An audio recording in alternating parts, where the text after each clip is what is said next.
Thanks for the introduction. Welcome, everyone. I hope everyone's having a good time at this virtual conference today.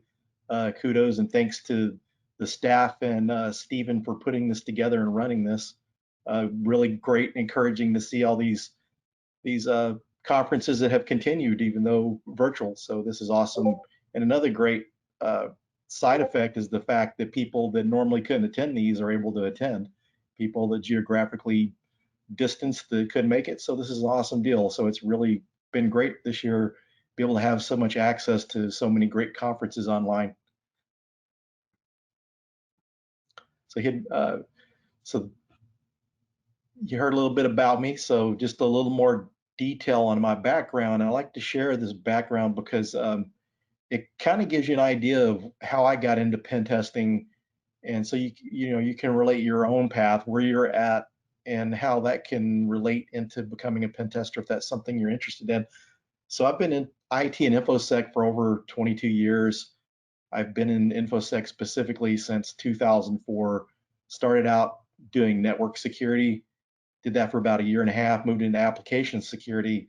And application security is where I learned that I wanted to be a pen tester. I was using web application vulnerability scanners, started attending some different little vendor talks on different tools, and really got interested in pen testing. So in 2012, I got laid off from my job and I went to work as a pen tester. So I've been pen testing for a little over 8 years. The first 5 years was spent in consulting. If you ever get the chance to consult, that's a great way to get a lot of experience really quick, get exposure to a lot of different environments than you would in just one place. So that's really molded and helped my career a lot. I'm also the co-host of the Uncommon Journey podcast, and this is a podcast on becoming, getting into information security. And I co-host this podcast with Alyssa Miller and Chloe Mustagi. So a little more to my background, just to kind of show if you're doubting that you or don't think you can do this. I was a former meathead, powerlifter, pro wrestler, and never thought I'd ever be paid to use my mind to think. So I was a pro wrestler after high school, and then I had to find a more stable career because I got married. So I went to trade school to become a CAD draftsman. And during my drafting career, I found out about sysadmin work. I was working for a company, and we were billed out twice of our hourly rate. And then I noticed the sysadmin was making would have worked out to be about $10 an hour more than what we were making. And what they were doing seemed a lot more interesting. So I became a sysadmin, did that for a little over 6 years, moved into information security and then pen testing. And so this is a slide I share each semester with my ethical hacking class and my web app pen testing class. With great power comes great responsibility. Only hack if you have permission, and even better, written permission. Hacking without permission is illegal. If you get into legal problems, then that makes it hard to get any kind of job, development, IT, security in general. So you want to really be careful when you're doing any kind of hacking. Make sure you have permission. This can be done practice-wise through CTFs or bug bounties, but make sure you have permission. It's not worth getting in trouble. What is pen testing? So pen testing is assessing security from an adversarial perspective, attempting to exploit vulnerabilities to get unauthorized access to systems and sensitive data, also known as hacking. And so one of the things I like to do here too is people new to the community, people just getting started, make sure you differentiate between hacker and cyber criminal. There's a lot of people in the industry that are offended by that, and starting off on the wrong foot by labeling them negatively is a bad thing. So just remember that. So and keeping that in mind, be able to assess security from what an adversary or a cyber criminal would view is a way to uncover vulnerabilities that may not otherwise be detected. You may run a vulnerability scan, but unless you're able to get on that system, you really don't truly understand how vulnerable that system is. And exploitable vulnerabilities are higher risk and a higher priority for remediation. Sometimes remediation, these security flaws, can be very expensive. It could mean replacing firewalls or adding new software, possibly adding new security roles to the company. So this could be expensive. And an exploitable vulnerability is higher risk and more of a priority to remediate. And so this a lot of times go into the justification for budgeting new equipment and staff too. So this is why this is really important. Also, regulatory compliance, PCI, DSS, the payment card industry data security standard, has driven a lot of pen testing over the past several years. I used to work for a bank, and we had like a 13-person pen test team, and all of our pen testing was focused on PCI. That was the reason and what drove the pen test and the budgeting for the staff of that size to perform pen tests. It's a fun job, and there's a lot of opportunities as pen testing. When I got started in 2012, most of the pen test jobs were either contract or consulting jobs. And so as PCI and other industry needs and compliance has come along, then there's been more opportunity for jobs. If you have like 500 applications you need tested for a company and you go through a consulting company, you're going to spend a lot of money. So if you have your own internal staff, then that makes it a little more affordable. In pen testing jobs, when you're looking for a pen testing job, the more professional terms, you've heard pen tester, but penetration tester is the long-term form of the name. Security consultants, analysts, and engineers. So a lot of times you have to kind of dig down into the description, job description sometimes to see if it's a pen testing job, because a lot of times you're going to see consultant or engineer. So other terms synonymous with pen testing is ethical hackers, offensive security, adversarial security, and threat and vulnerability management is a popular department where some of these type of functions reside under.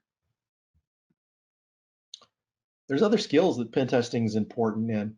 So you may not be, pen testing may not be your goal. Maybe this is interesting, you want to learn the skill, and maybe you aspire to be a pen tester, but these skills will help you as you're learning along the way. If you're a SOC analyst, you're able to understand malicious traffic better. Same with a security analyst, network security analyst, and engineers, understanding that malicious traffic. Digital forensics and incident response. This is important that you're able to identify malicious traffic, and it helps you to investigate your cases better if you understand the hacker mindset, understand these attacks. Purple teams, this is beginning to be something pretty popular where the red team, offense and defense, are working together to improve the defenses. During pen tests, you can monitor the activity, see if that it's being detected, and then once you're finished, go back and run some of these types of attacks and tune your systems to make sure they're actually detecting that malicious behavior on the network. Also, you're testing the people that are defending the network. And application security, this is another popular area. And one of the areas, if you're wanting to do pen testing through bug bounties, it's a quick way to get experience through working in production applications. And different types of pen test targets. It's not all just cut and dry network. You have your wireless networks. And then when you're testing networks, you want to test it internally as well as external. External is not only a threat, sometimes internal. There's been stats thrown around over the years, and I've seen sometimes that threats that are actually internal can be up to 60 to 70% of the time. Not sure on the exact stats on that, but there are insider threats. There are people that will try to steal intellectual property that are actually hired, that'll get a job within the company to go into the company to steal the intellectual property. So the adversaries are internal as well as external. And then wireless and external, this is, outside facing, someone doesn't have to be inside your building to attack your network. So these are very important. Applications are very important because, a lot of the applications before used to be thick clients sitting on your desktop while you still have your Microsoft Office and those sort of tools.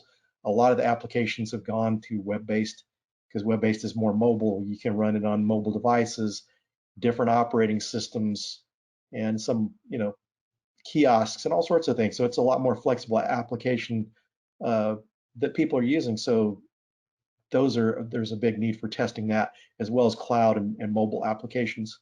Hardware, testing the routers and switches, testing products, network hardware products. When they create new routers and switches, they need to test the security on those. That way any bugs can be remediated before they're released out into the public. IoT is another popular area. Medical devices, pacemakers, and insulin pumps are connected by Bluetooth, even Wi-Fi. I've done wireless pen tests before where for hospitals that I was going through there doing my scans, and I saw, medical devices showing up on the wireless network, as well as I've done pen tests for manufacturers of medical devices. And just seeing those devices attached to a network kind of gives you a little, kind of wears you a little bit, kind of scares you of what the possibilities could be. These are devices that if taken down, it could harm someone. So it's really important that they're secured, as well as transportation. With the self-driving vehicles on the horizon and soon to be out, we need to make sure those are secure, because if someone was able to take control over a self-driving vehicle, they could cause a lot of harm. So we need to make sure that those are secure. People in buildings, you have to make sure that the people that are doing the job of protecting your company, whether they're security or just people that are just employees in different areas, you need to make sure that they're not letting people in the building without proper access and protecting your company. So the way you test that is through social engineering. And you also test the building security, like through physical security testing. So these are a lot of times part of red teaming activities, but these are all important areas that need to be tested. And based on where you may start out is based on the experience you have. If you have experience in networking, then network pen testing may be the area for you to go into. If you're a developer, then application pen testing is going to come more easy for you, as well as if you have experience working with hardware, firmware and that kind of stuff. So look at these different areas, maybe if the spot that you may want to focus on where you want to start your career as a pen tester. And types of pen testing knowledge. When you're doing a pen test, there's amount of knowledge that the tester has. The black box pen test is going to be more similar to what an attacker is going to try to perform. And it's important to do this, while the white box or crystal box pen test is important as well. Maybe that exterior is really tough to get into, but if someone was able to find someone's password, or brute force the password to get into it, then you need to be able to test all the other security controls. So with application pen tests, you want to use a account level for each level of access to thoroughly test that system.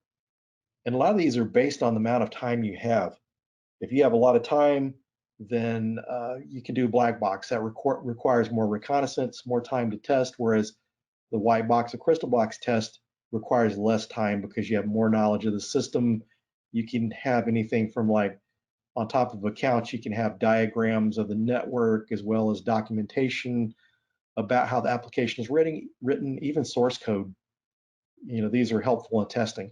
So that provides a more thorough test. And gray box testing is kind of more common of what you're going to see as a pen tester. It's kind of a cross between the two methods. They give you enough information to be able to test the application or network well without giving you too much or too little. So it's kind of a happy medium between the two.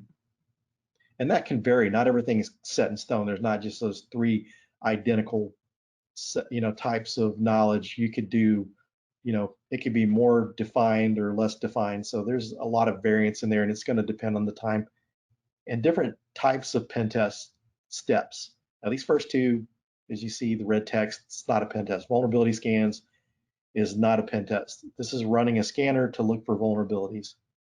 And this is actually part of a pen test, is running vulnerability scans. And then your vulnerability assessments is the next step above. You run your vulnerability scans, and then you validate those vulnerabilities to make sure they're not false positives. And you can also run other tools during this process to detect vulnerabilities that maybe the vulnerability scanner might have missed. And so the next step of these methods is pen testing. So basically, you've done your vulnerability scans, we've validated any of the vulnerabilities, found any extra vulnerabilities with other tools. So now we're going to go in and try to exploit or hack any of the vulnerabilities that we found that are not false positives. Once you get in that system, you can see if you can go further. And then you get into your red teaming or adversarial tests. This is where you're testing the blue team. It's an attack simulation, less restrictive in scope usually, so that way you're able to go in and test the reactions. So you want to make sure that the IR team is seeing this activity, that your IPS and IDS is detecting this, so you can shut down any of those kind of activities. So it's a good way, a good exercise to test the blue team. And different specializations. So we kind of covered some of the different targets. So some of these specializations there are in pen testing. Most people are going to start out as a generalist. This is the way I started out. I did network pen testing and eventually moved in shortly after into Wi-Fi pen testing and then some light web application. So even though it's a network pen test, you're going to find web-based clients, web-based servers, and admin portals for different administrative consoles. So sometimes that may be your only way in as a pen tester into the network is through the web application layer. And so there's applications, web app, mobile, thick client, and cloud. And then social engineering. A lot of people, there's some people that will specialize in social engineering, dealing with, physical and security and social engineering people. I've known people who've got their start that had no technical background, but they were really good at talking to people, had really good people skills, and were good at social engineering. So that was a way for them to start.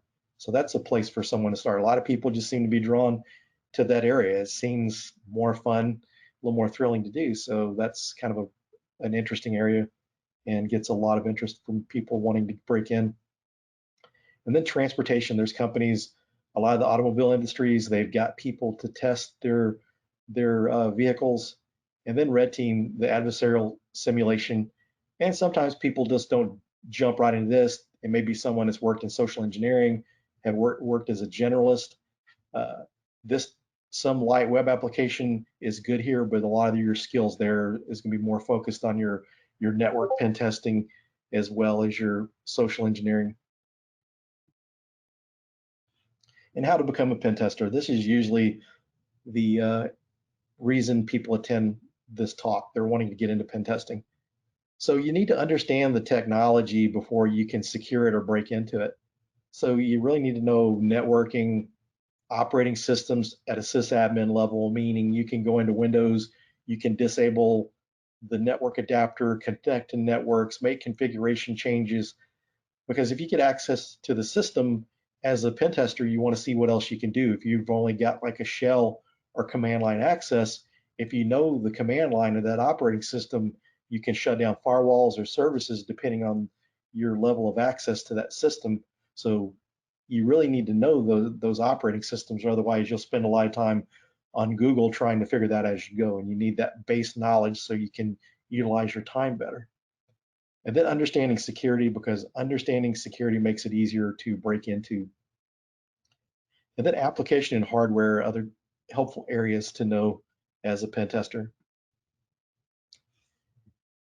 And so if you have your technology knowledge, then the next thing you got to do is you got to learn to hack. And this is kind of where the point I was at when I became a pen tester. I had done vulnerability scans, network, as well as web application. So I needed to learn how to hack. So I started my job and I signed up for the OSCP certification course. And that's one of the courses I've learned the most about pen testing, because you really learn how to hack in that course. And so it really helped me in my career. And conferences, classes, like these conferences, we have workshops here and different talks on the subject. Going to meetings and meetups, your local DEF CON groups, your hacker associations and stuff, that's a good way to get in and learn about the different types of techniques. And the more views and ideas of pen testing you get and hacking, the better, because everyone does it a little bit different. And so someone may explain something that clicks with you better. And sometimes it's a matter of seeing this topic more than once to really get it. Self-study, home labs are great. Everyone should have a home lab. There's a lot of good videos out there on YouTube. There's different tutorials that you can follow for self-study, blogs, articles, and Twitter. And towards the end of this, we'll cover some different resources in these areas that'll help you on your studies to become a pen tester. But Twitter is a great place to get information. You're going to find out about all the latest conferences where you can learn hacking techniques and pen testing. So that's a really great resource. A lot of good people to follow there too. And so to become a pen tester, you really need the hacker mindset. And so the hacker mindset is the ability to think like a hacker, be able to find ways and vulnerabilities into the system The hacker mindset is kind of a combination of creativity and analytical thinking. And so this is like one of the areas. There's other areas in IT and security that are creative, but this is one area that really calls upon your creativity. And so developing the hacker mindset is similar to troubleshooting. You know, the first time you install Windows or Linux, and if it goes perfect, that's fine. But then once you start having problems connecting to the network, or you install Linux or Windows another time and it doesn't go just right, then you have to troubleshoot it. And you learn so much from troubleshooting and just kind of like hacking. When you try something that doesn't work, then you know other directions to go, other things to try, and continue your research and continue to enumerate the system, performing more recon. So, and then along the way, you'll learn different hacks. And so you'll identify, okay, this is a Java server. You're able to upload a shell to it, you know, a malicious file to create a shell and get access to the system. So you kind of learn the different types of attacks and put those together. And the best way to develop this is through repetition and hands-on hacking experience, CTFs, bug bounties, home labs, just practicing that. And you just kind of build this base level of knowledge that after a while, there's just things that you just build, you're able to know how to do without referring to your notes. It's good to keep notes, but once you, like in the area of IT, you know how to connect to the network, you know how to set up Apache web server, these different things. Once you know those a little better, then you're able to get through your testing better. You're building up that base knowledge and able to function better as a pen tester. And so the pen tester blueprint formula is technology knowledge plus security knowledge plus the hacker mindset. So these are the items that you need to be successful as a pen tester. And this takes time. And one of the things I want to tell anyone getting into this, be patient, give yourself time. Hacking wasn't easy for me to learn. It took some time to learn it. So it takes time. So give yourself, time and be patient. Don't try to rush it and take your time as you learn. You'll better absorb and remember things if you take your time. Don't try to rush through it. So where do you start? So you want to you need to develop a plan. So you're going to do a gap analysis on what you know and what you need to know. So we've discussed that you need technology knowledge. You need to understand the technologies, the security, as well as the hacker mindset. So we need to fill in those gaps. Some examples here. If you have no IT experience, then start learning the basics, the operating systems, hardware, and networking. A good place to start here is look at like your A+ certification type material. Not saying that you have to get the A+ certification, but there's videos out there like Professor Messer that you can go through, learn the operating systems, learn basic networking, and then progress into like Network Plus type materials, or even like the CCNA. Learn your networking, and then if you've got IT experience, fill in those gaps of things that you don't have experience with. If you're a help desk person, you may not be dealing with Linux much, so learn Linux. Learn security and networking. So just fill in those gaps that you don't know. And InfoSec experience, same there. You may be to a level that you're understanding Linux, understanding networking, but you got to get the hacking down. So CTFs and bug bounties and labs. And my advice for everyone is build a home lab. Even if you're an experienced pen tester, IT person, security analyst, having a home lab is good. Even as a pen tester, we have labs set up that we can test our proof of concept codes. If we have some exploit we want to perform on a vulnerability we found on the network, or something new comes out, we want to test that ahead of time, because sometimes exploits can have adverse effects on a network. So you could crash a system. So you want to test it first and work on any kind of bugs. So this is good, and it's a way to learn techniques, because you may not run across all these scenarios in a pen test. So having a lab, you're able to test all the newest, latest attacks in your home lab. And then your labs. So I kind of categorize this, and this can vary. The minimalist lab is one of my favorites. And this is just having virtualized hosts on your laptop or your desktop computer. So you're running a virtual machine with Kali Linux, and then your attack platforms, the vulnerable VMs that you want to attack. And then you have your dedicated labs where you can have like separate systems. You can have like one computer with just your vulnerable VMs on it, and you can get more advanced. You can have separate servers, you can hook up some Raspberry Pis to your network for like client computers or little servers. You can set up routers and switches, even wireless networks. So you can build it as complex as you want to, and that's a good way to learn these technologies. But keep in mind also too, the more complex you build it, the more troubleshooting you may have to spend when you're working in your lab. If something doesn't work right, then you have to go back and fix that. So keep that in mind as you're building your lab. And I personally have a small server that I built with VMs on it, as well as I run some vulnerable VMs on my laptop. And so your home lab attack platform, so you have to have something that your tools are on that you're hacking with. And so Kali Linux is my top choice, and Parrot OS is a good operating system as well for Linux. I recently used that for the first time. I did a wireless pen test. Kali Linux wasn't working out so well with the drivers for some of my network cards that I was using. And some of the tools, just with the newer version of Kali Linux, some of the updates, trying to use some of the wireless tools just didn't work right. And Parrot OS, everything worked like a champ. And I was able to install other tools pretty easily. And Ubuntu is another route to go. You can use the Pentester framework scripts from TrustedSec and install all the pen testing tools on there and run it from that perspective.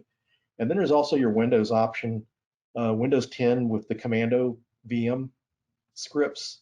It runs some automated scripts similar to what the Pentester framework does, but this installs the pen testing and hacking tools on Windows. And it also sets up security so Windows Defender doesn't go in and delete your pen testing tools and exploit code from your system. So it sets the security up for you there. So that's a nice added feature. As your pen testing platform, I recommend, even like from a professional perspective, I like to have like either a Intel-based system that I'm running Ubuntu as my host OS, or Mac OS with VMs on that, or Windows. And I will run like a Windows VM for the Windows tools as well as a Linux VM. So it's good to get the experience with the Windows tools. Get experience with the Windows tools because the Linux stuff is very popular, but it's good to learn the Windows stuff because there's some tools there that are very helpful on a pen test. And home lab targets. So you can create virtual machines. There's a lot of targets on VulnHub that you can download. A lot of CTFs will upload the VMs of their CTFs, so you have those to play around with, as well as there's Metasploitable 2 and 3. These are two VMs I highly recommend starting out with. They're really dense with vulnerabilities that you can exploit. To get the same similar benefits from other VMs, you may have to install multiple VMs or vulnerable applications to get the same amount of targets. But with Metasploitable 2, you have a lot of vulnerabilities. So one of those VMs can keep you busy for a while. And there's a lot of walkthroughs on those two VMs that you can go through and learn how to pen test. You can look at the different walkthroughs and compare how other people are doing it differently and pick up some helpful techniques. And then OWASP WebGoat, as well as GWAPT and several other vulnerable VMs that you can find on OWASP.org's website are great. And you can build your own VM targets. Go to ExploitDB, download the vulnerable software, build your own targets at home. Just like testing your proof of concept code, some new vulnerability comes out and maybe it's been patched, then you can go back and get vulnerable versions of the software and set that up in your home lab to test it. Then of course, like your different vulnerable VMs like Hack the Box and Try Hack Me are good options as well. And some recommended reading here. So the first semester of, or actually the first year I taught the ethical hacking class, I used the book Penetration Testing: A Hands-On Introduction to Hacking by Georgia Weidman. This is a great book for anyone starting out. It takes you through setting up your own home lab, so you can go through and set up your lab. This was really great book for anyone that's going through the OSCP. They cover a lot of topics there that are helpful in preparing for the OSCP. And the next book I'd recommend, or the next books, would be the Hacker Playbook 2 and 3. And don't skip version 2, because version 3 gets more into red teaming, which is good, but you don't want to miss out on the items in the Hacker Playbook 2.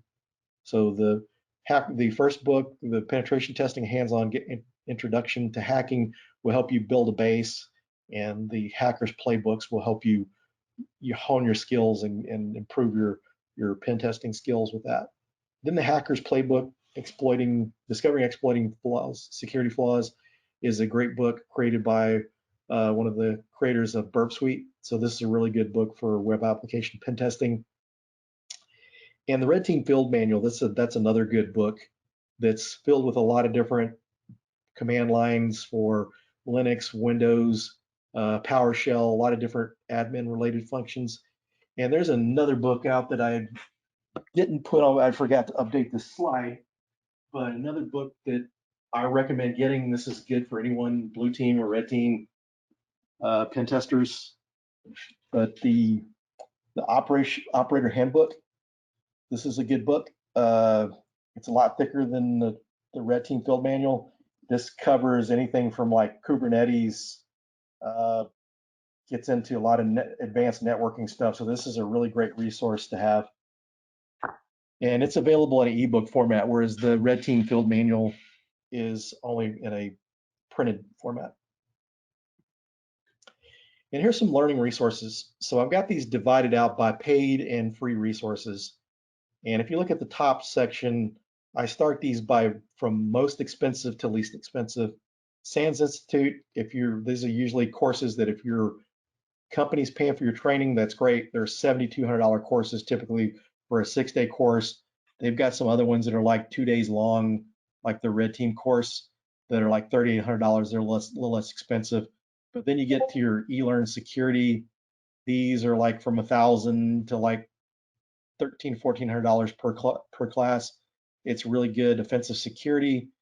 They have a lot of advanced pen testing related courses there, like the OSCP. That's a good one. And then virtual hacking labs. That's like $750 for a year's worth of access to this hacking lab, and it has an online course with it. That's a good one to prep for the OSCP. And then you have Pentester Academy. Pentester Academy has a large library of pen testing videos covering anything from mobile to wireless to JavaScript for pen testers, Python for pen testers, different topics related to Wireshark, T-Shark, some light forensic stuff, Active Directory security and hacking. And then there's Pentester Lab. This one focuses more on web application pen testing, but where they differ from some of the other resources are that they go into types of exploits that will get you command line access, so that you're able to actually hack the system and not just discover vulnerabilities. And that one's pretty cost effective and a really good course. You can build a lot of Linux security skills from that course. They teach you how you can exploit the different Unix and Linux vulnerabilities. And then Practical Pen Test Labs is $64 for lifetime access. It's mainly a Linux-based lab. You access it through VPN, and they've got like a short little PDF course showing you how to do port scans and stuff to get started.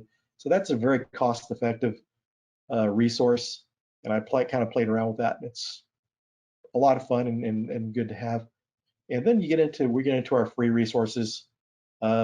Bugcrowd University and HackerOne. These are bug bounty resources. They have videos as well as different tutorials and stuff. HackerOne has an online CTF, and you go through the CTF and the training modules to learn how to do web application pen testing, which helps you in turn be a bug bounty hunter. And those skills can also be used as a pen tester. SANS has a really good blog, the SANS pen testing blog. There's different cheat sheets on different tools and techniques out there. So this is a really good resource. And then hackingtutorials.org. This is from the creators of the virtual hacking labs that I mentioned on the above part of the slide. And this is tutorials related to Nmap, Metasploit, different types of exploits out there. So it's a really good free resource for learning. And then cybersecurity.it has some free resources, some paid, but there's a lot of good free materials out there on pen testing. And then Web Security Academy from the creators of the Web Application Hackers Handbook and Burp Suite. The Web Security Academy out there in Portswigger has a lot of learning materials. They have learning content plus online labs that are completely free. So it's a really good place to learn. And then OWASP, the OWASP website, the creators of the OWASP Top 10. There's the OWASP testing guide for web app pen testing, as well as testing guides and recommendations for mobile and IoT. And then hackthebox.eu is another good place. There's some good VMs on there. TJ Null recommends some VMs on there for preparing for the OSCP. And then Over the Wire CTF, as well as Under the Wire CTF. Over the Wire is more Linux based, and then Under the Wire is more Windows based and PowerShell based. So those are really good. And to find these resources, if you go to my website, thehackermaker.com, learning-resources, there's a link to this page with links to the resources. So you can check that out if you don't have the screenshot of the slide. In different certifications, this is a question I get a lot. You know, what got me into teaching and doing conference stuff and workshops and all that was originally just sharing information with people. I really like that. Teaching and conferences was a way to do that on a bigger scale. So the question you always get is, you know, do I need certifications? And which certifications do I need? To get your foot in the door, it's very helpful to have a certification, because sometimes it can really be difficult to get that first interview. If you really understand and know it, then you could possibly get through the interview, but just getting your foot in the door can be difficult. So things like the CEH and Pentest Plus, you know, could possibly get you interviews, because HR and hiring managers are really familiar with the CEH. But to get into your certifications that are going to help you from a standpoint of the knowledge you're gaining from that, and looked at by a lot of hiring managers, are your SANS GPen cert, your OSCP, your GXPN by SANS, and the OSCE. These are pretty similar certs between the SANS and offensive security, although with offensive security, you actually have to perform pen tests. You actually have to hack into systems to pass the exam, whereas the SANS certifications are more question and answer. They'll give you items to be able to say, what does this Nmap scan do, or whatever, that type of stuff. It's good information and very helpful for getting employment. But like my OSCP, I've gotten out of the hands-on portion, technical portions of interviews before, because the hiring manager or the person who recommended me said, you know, he was able to pass the OSCP, he's able to do our lab. So the OSCP has given me a lot of mileage as far as in my pen test career. And then the other one, you know, the difference between, you know, we have the intermediate and advanced, and these are all good to have. One thing I'll say too is, while you're preparing for these certifications, learn the topics, the ones like the, you know, your CEH or Pentest Plus, where you're not actually having to do a pen test or stuff or hack things. You need to make sure to learn it, because when you go through the interview, you're going to need to be able to answer the questions. So make sure to learn it. Don't just pass the certification test. The information you learn is going to be helpful as a pen tester and helpful in the interview. And this is going to help you answer the questions as you go through your interviews. And there's also some other certifications out there through eLearn Security. Although their certifications are starting to gain more notoriety, people are starting to become familiar with it. It's really good, and I can tell you, as far as taking those certification courses to learn how to pen test, they're really good. You'll learn how to pen test because you have to perform a pen test and write a report. So those are very, very valuable, although not as quite sought out yet. I think that'll change as popularity catches on. And job hunting tips. So if you're wanting to become a pen tester, professional networking, you know, conferences, you know, like you're doing here, different meetups, go to the different meetup groups, get to know people. My last 3 permanent jobs, full-time jobs, have been through connections I had in the security community. My second pen testing job was through the founder, Wirefall, from Dallas Hackers Association. He referred me for a job. I got my job at US Bank from attending an OWASP meeting, local OWASP meeting. One of the people there presenting told me the US Bank was hiring, so I was able to get referred and get a job there from that referral. And I've referred people that I know from the community that were looking for pen test jobs. You know, you get out there and don't just show up, get to know people, network. people talk to you, they know you're interested, then they can pass on your information and share jobs with you. I've seen people get hired out of our local meetup groups. A young college grad from UT Arlington did a discussion or did a presentation at our local DEF CON group on malware analysis. And the hiring manager for a major financial company was there, saw his presentation and needed an incident response person, asked for his resume, and he got a job. And LinkedIn, LinkedIn, make sure you fill that out. This is your online resume. This is going to get people to you. Unless you're getting resumes out there, they're not going to find you. But if you're on LinkedIn, they see the keywords for pen testing. They will look at your profile, and that's how, to help you get your foot in the door, help you get interviews, and keep it professional. Make sure that when you're posting on LinkedIn, treat it professionally. It's not Facebook. So you want to make sure you keep it professional. Make sure you put the information on courses you've taken, the type of experience you have and your skills. That way people can find that easier. And interview tips. So when you're getting ready for an interview, prepare for your interview. Even as an experienced InfoSec person and pen tester, I find that I do better on interviews if I prepare for it. There may be some thing that you're not touching or you haven't worked with in the current job you're in a while. So sometimes going back and review those topics. The OWASP top 10 pen testers are always asked these questions during interviews. Cross-site scripting, SQL injection are two of the most popular items you're going to be questioned on during a pen test interview. So understanding those vulnerabilities, not just memorizing, understand the vulnerabilities, the different variations and types like SQL injection. You want to make sure you understand blind SQL injection, time-based SQL injection, cross-site scripting, your stored and reflected cross-site scripting. Understand those and how to remediate those, because those are the questions they're going to ask you. So really go over there and know that. And knowing the OWASP top 10 is going to help you a lot in your career. And then some of the stuff that you wouldn't expect to get asked, like the basics like three-way TCP handshake or OSI model. People that are more experienced in management, that may have been away from things for a while, they may not be as technical and may not ask some of the more current type questions. So they're going to ask you stuff about the OSI model and the three-way TCP handshake. This is kind of, basic stuff, IT 101 that they expect you to know. So kind of know those when you're going to the interview. That'll go a long way. One of my last job interviews, I had the director ask me questions on the OSI model and TCP handshake during my interview. So not a lot of times those aren't technical interviews, but they will throw in some technical questions to get a better idea of your skill set and your knowledge. And this is my contact information.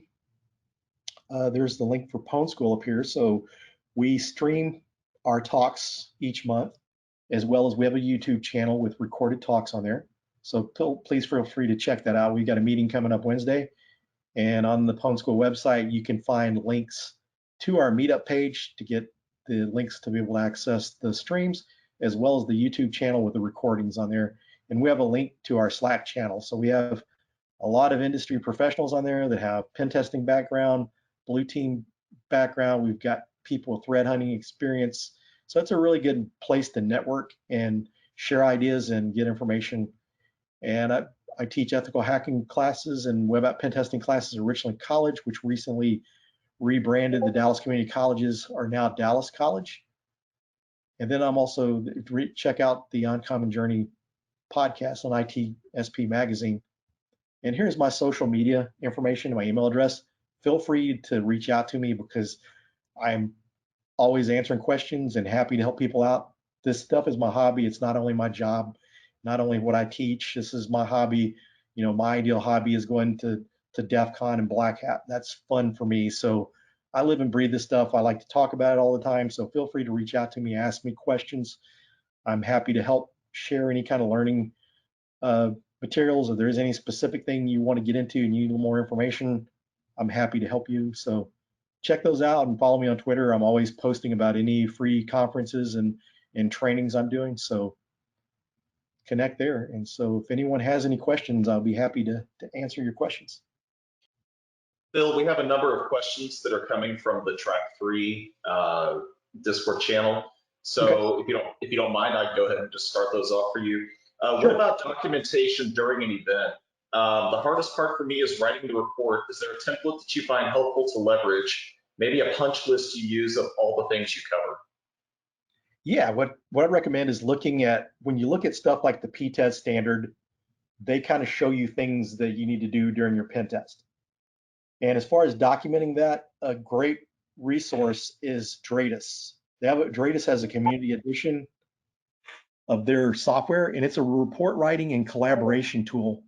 And I believe if it's not installed by default on Kali Linux, it's in the Kali Linux repository. So you just can do like an apt install Dratus, and it'll install that. But what Dratus does is not only does it collaborate, it's a report generating tool, and it also has like a checklist. So you can define your pen testing methodology and it creates your checklist. So I've used the pro version before and it works great. And the community edition also has this checklist. So you can choose the P-test standard for your typical pen test, and you will select on what portion of the pen test, and it'll show you different things to try for the type of pen test you're doing. So it's kind of a good reminder and a checklist. And aside from the report generating functions, because there's not a lot of, it's hard to find a good report template out there, but this will let you track your pen test as you're going along. You upload your Nmap scans to it, you upload your Nessus scans, Burp Suite, and then you create a report out of it. It takes all that information and generates a report for you. So this is a way to keep track of your pen test. And also note taking. Use something like Joplin, Evernote, KeepNote, OneNote, one of these note taking tools. And as you're pen testing, go through and attach your Nessus output or take screenshots. Take your screenshots as you're going along. If you exploit a system, it may not be exploitable next time. You may have ran it. Sometimes the exploits does something to the TCP ports that you're not able to do that exploit again. So as you're going, make sure you're taking notes. So that way you remember how you exploited it. Take your screenshots, your notes, and populate that notebook, that note-taking tool. Create a node for each IP address or even group of IPs that you run your Nmap scans again. Take the output of each one of your tools. That way you can refer back to it to look for, exploits you can use against those vulnerabilities, as well as when you write your report. You've got screenshots there, you've got output from Nmap, all your evidence there. So when you go to build your report, you've got it nice, neatly organized. Another question from our channel. Do you feel that the news and others have maligned the term hacker? I noticed that you use the term cyber criminal appropriately and would like your thoughts on this. Yes, it's exactly the media, and that's where it came from. So most people that know the story of hackers back when, hacking at one time, the hacker term was really people, if you think about the hacker space, maker space, where people are building things or trying to modify technology to different things, that's where hacking came from. In the media, the news would refer to cyber criminals as hackers. So that's how it got coined as that way. So we like to make sure, because it's even locksmiths know how to break into a house, but they do it ethically. So as security professionals, we need to kind of help try to correct the mindset. That way people separate it, because it kind of makes us look bad, and trying to build the trust. Media has made hackers sound bad. So definitely it's been the news, the coin. That's where cyber criminals got the tag from. Another post from inside of our channel, one of the attendees is asking, the guy that has CEH certification after the training, he is the fresher for the job, and he would not know where to apply and how to apply. How can he enter into the field of cybersecurity if he is a newbie without much experience? Well, one of the things I'd recommend is do bug bounties and CTFs. That way you're going to get the experience. Network, go to different meetups and connect with people online, because people try to help you out there, but is trying to connect. Sometimes if you may have to take a job in IT or security and then work your way into a pen testing role. And there's nothing wrong with that. If you say you got a CEH cert or you just finished school, nothing wrong with taking a SOC analyst job. You can learn a lot about that. So I don't know if anyone here follows TinkerSec from Twitter. He's like a really great hacker, and he never took any certification courses, all self-study, no certs. And you know, he's done well without having the certifications, and he just knowing, you know, knowing people in the community. And he was a SOC analyst, so he worked as a SOC analyst, and someone heard him speak at Dallas Hackers, and he got his foot in. Just, you know, you just have to get out there and network with people, and, you know, and it doesn't have to be like a meetup that's geared towards pen testing. You're going to find a lot of your opportunities in more of the generic security type meetups, your ISSA meetings, because these are where the hiring managers are going to looking for people. And just keep practicing and working on it.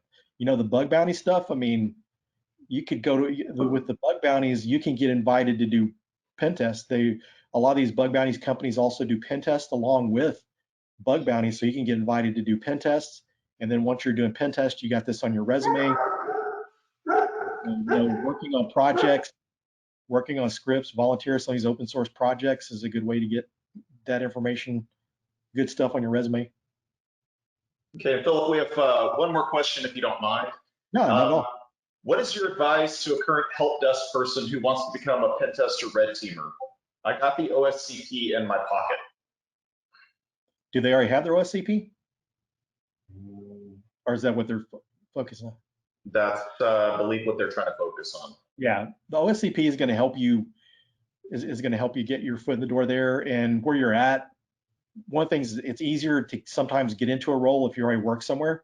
So if your company has a security department, you know, just let them know you're interested in security, because I expressed my interest of wanting to move into security back in like 2000 when I worked at the company, and it took me to 2004 to actually get to move into security. They knew I had the interest at the time. They didn't have the roles, but yeah, work on the OSCP. The information you get for that, if you can land an interview and you pass the OSCP and really dig in and learn that stuff, you're going to be able to get through a technical interview.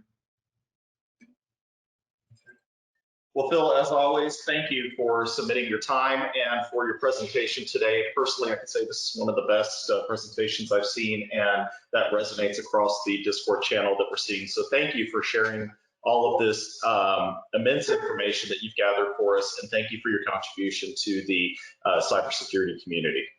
Thank you for the opportunity. I always love the chance to share and educate. So this is great. Like one of the things, you know, like they say, it's better to give than receive. And, you know, sometimes I think I get more than this than the people that are actually asking for the information. So thank you. Thank you. Thanks, Philip. Great content. Yep. Thank you.